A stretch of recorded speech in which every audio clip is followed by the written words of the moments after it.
Bonjour à toutes et à tous, c'est Ahmed, j'espère que vous allez bien, j'espère que vous avez apprécié la vidéo d'hier. Beaucoup d'abonnements encore, je vois que ça commence à frémir et d'ailleurs, on peut avoir un petit clin d'œil puisqu'il se passe quelque chose actuellement sur YouTube. Si vous regardez plusieurs vidéos et que vous regardez des publicités, j'ai presque envie de dire, ça pub en ce moment de ouf. J'ai reçu des publicités de Bybit, j'ai reçu des publicités de Binance, notamment sur entre des pubs, etc.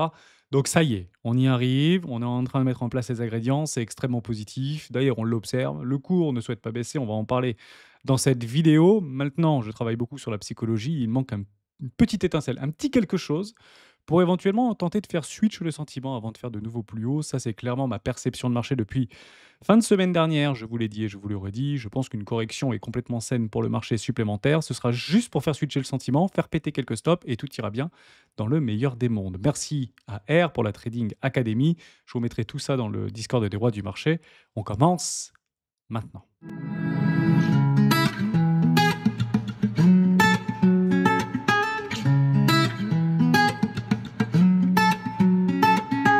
Mais juste avant de commencer, je vous invite toujours à rejoindre le Score des rois du marché. À notre habitude, vous avez une documentation qui s'appelle la stratégie des 4 rois. N'hésitez pas à l'utiliser, vous en imprégner, vous en inspirer pour vous aussi trouver votre propre style d'investissement, que ce soit sur le court, moyen, long terme, voire très long terme. J'utilise depuis plusieurs années, c'est 18 pages à lire et vous avez un plan d'accès priorité dans l'actif numérique des crypto-monnaies et les marchés traditionnels. Et vous savez quoi?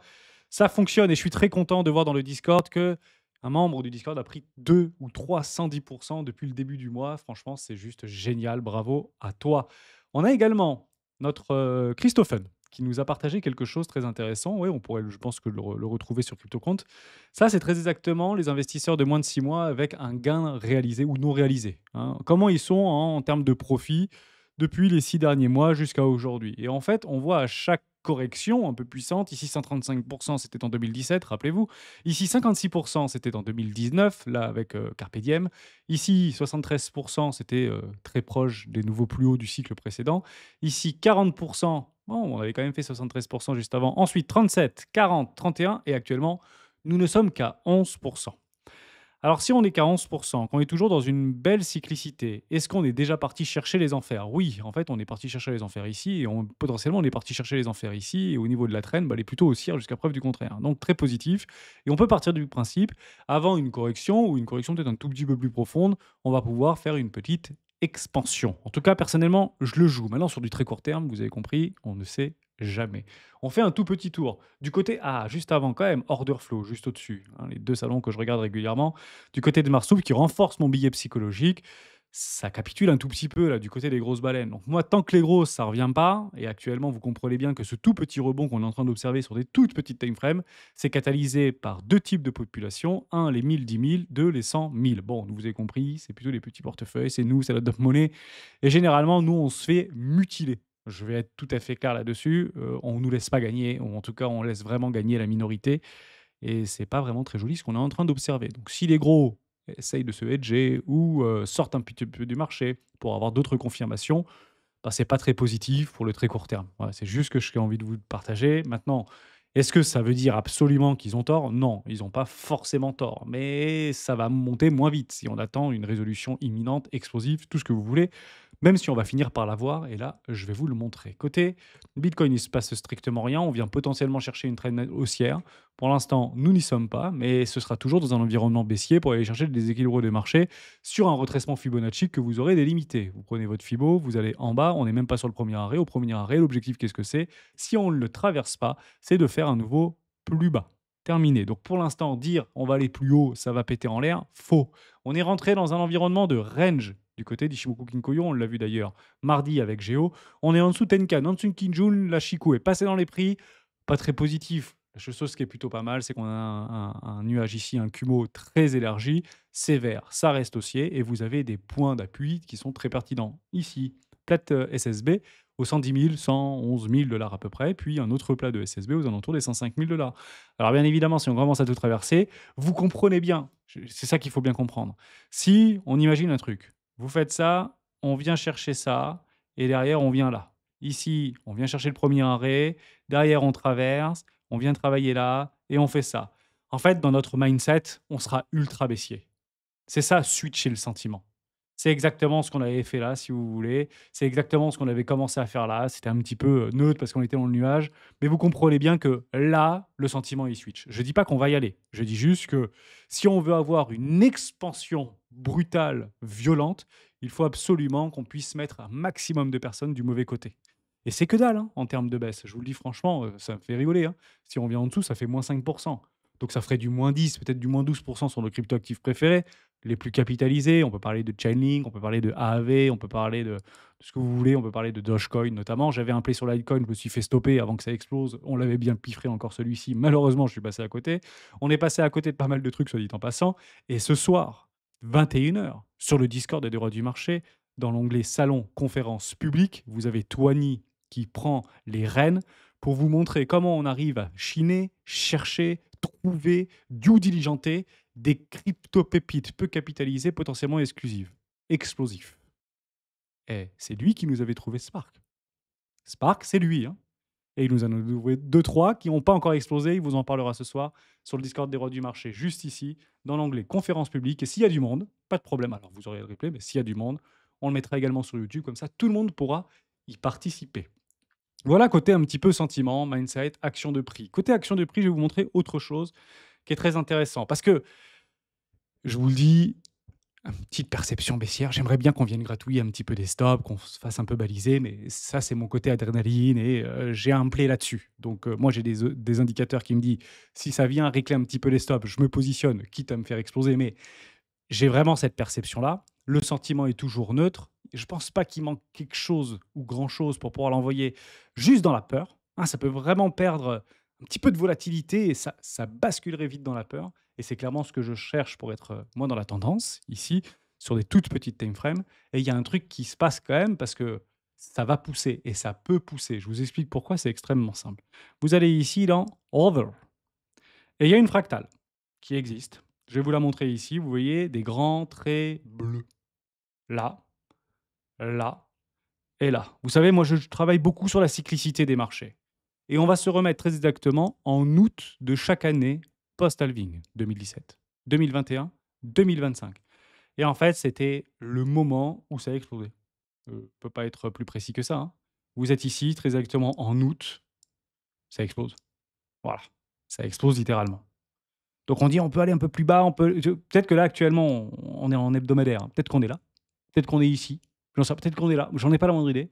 Moi, j'ai bien envie qu'on aille racler un petit peu les stops, sachant que là, on avait fait un truc un peu plus sympa, mais c'était pas du tout la même, configuration, on avait fait -60%.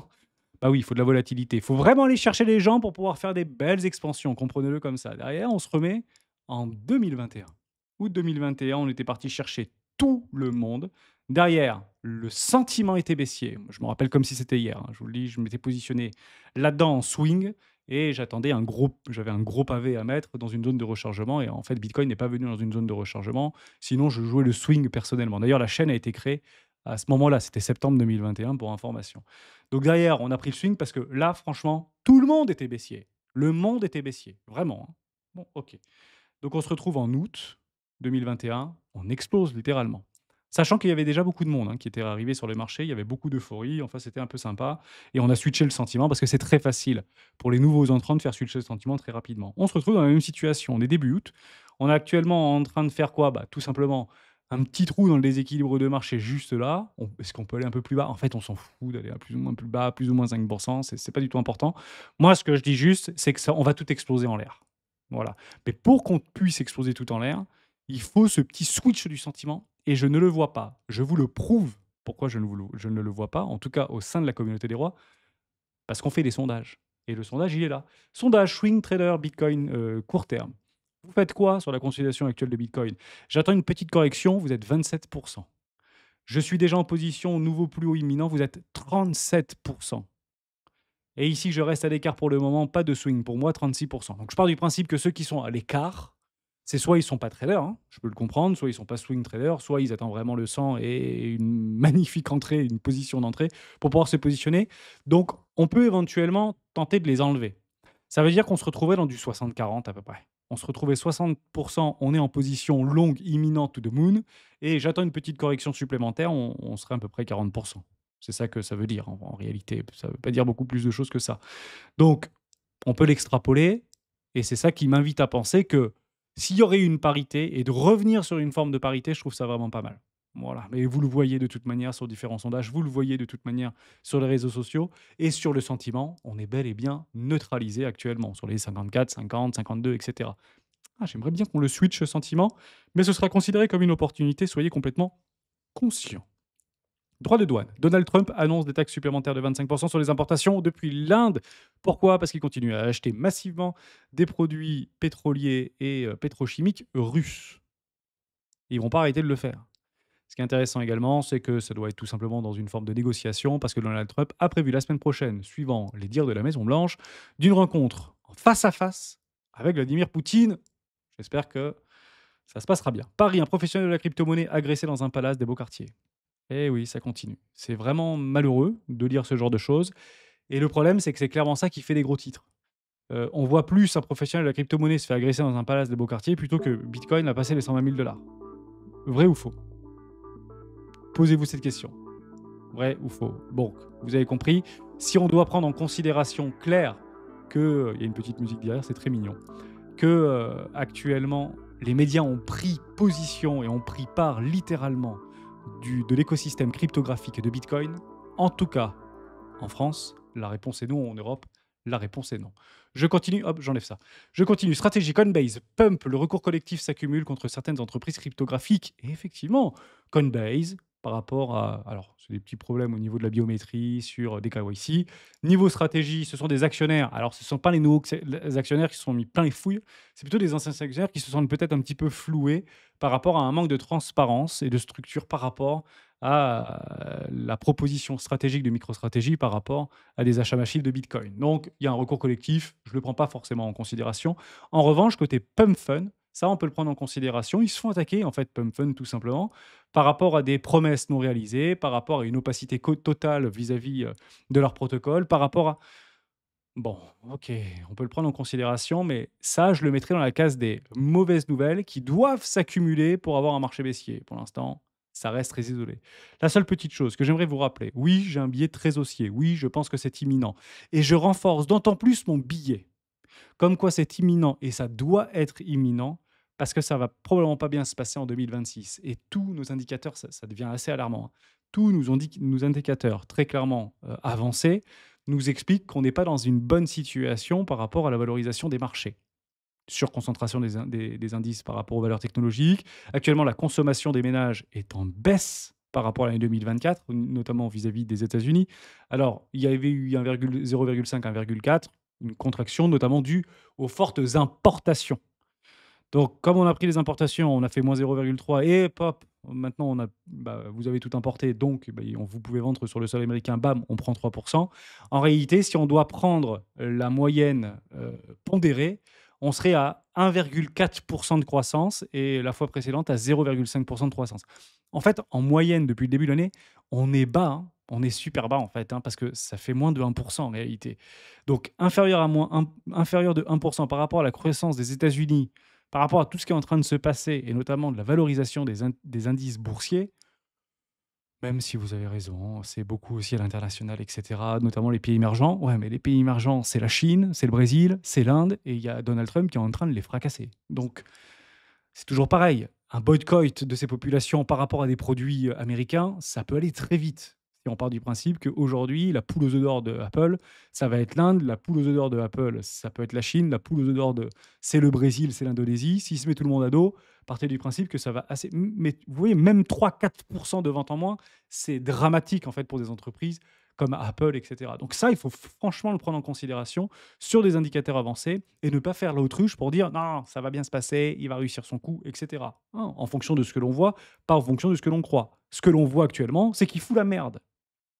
Mais ça ne se voit pas encore sur les marchés financiers, même si on a un petit peu de fébrilité. C'est pas très très grave. Je pense qu'on va continuer à pousser extrêmement fort, puisqu'on va partir dans une forme de déraisonnabilité pour aller chercher des excès, rentrer dans une bulle avant potentiellement une très forte correction.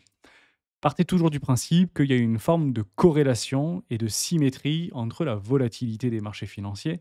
Donc si vous commencez à tirer un élastique extrêmement fort, vous aurez très probablement un élastique extrêmement fort dans l'autre sens. C'est tout à fait normal. Et c'est la raison pour laquelle Bon, c'est pas franchement ce que j'ai envie de voir, mais je vous le partage quand même. On peut imaginer qu'on est actuellement, bah, proche d'un sommet, peut-être que certains le pensent, il y a aucun problème avec ça. Bah, c'est plutôt positif parce que les corrections et ce ne sera pas par rapport aux institutionnels, ce ne sera pas par rapport aux gens qui sont: «Eh, c'est pas le même marché, il y a pas les mêmes personnes, il y a BlackRock, il y a machin, il y a truc». Ça ne veut pas du tout dire ça en réalité. C'est que par rapport à l'expansion et au trend que ça a fait au niveau des performances haussières, bah, ce sera parfaitement corrélé par rapport à une forme de dégradation. Donc si vous partez ici à 200 000 bah, évidemment que vous allez pouvoir éventuellement revenir un peu plus fort et derrière, ça vous fait: «Ah, le bitcoin a perdu, 50». Oui, mais s'il monte pas à 200 000 bitcoin, il a oh, ça va, le bitcoin, il a perdu que 24. Vous comprenez un petit peu cette symétrie-là? Donc nous, ce qu'on joue sur bitcoin, c'est un peu dur parce qu'on est clairement hors zone actuellement, mais pour faire des swings, why not? Moi, j'attends juste une petite prise de stop, voir si oui ou non on franchit cette trendline haussière et ce 382. Si on ne le franchit pas, pour moi, on est toujours dans une petite correction court terme baissière pour aller chercher des stops bien protégés et switcher le sentiment. Ça, c'est mon billet depuis le début de la semaine dernière, au milieu de semaine dernière. Vous le savez, on voit comment on va être croqué pour tout le reste, sur mes crypto-actifs préférés, etc. Atom, AAV, etc. Je bouge pas, je vends pas pour acheter moins cher, je m'en fiche complètement. Ils ont perdu 40%. On fait pas ça. Mais c'est juste pour ceux qui ont actuellement une forme de potentiel, enfin, une forme de comment on dit ça? Une envie, rapide, enfin ils sont pressés de vouloir, éventuellement prendre le pli d'une vie, quoi. Faites très attention à ça, je pense qu'on risque un petit peu de se faire chahuter et bitcoin a l'habitude de nous faire chahuter. On se retrouve ce soir 21 h sur le Discord des Rois du marché. Ciao, ciao, ciao.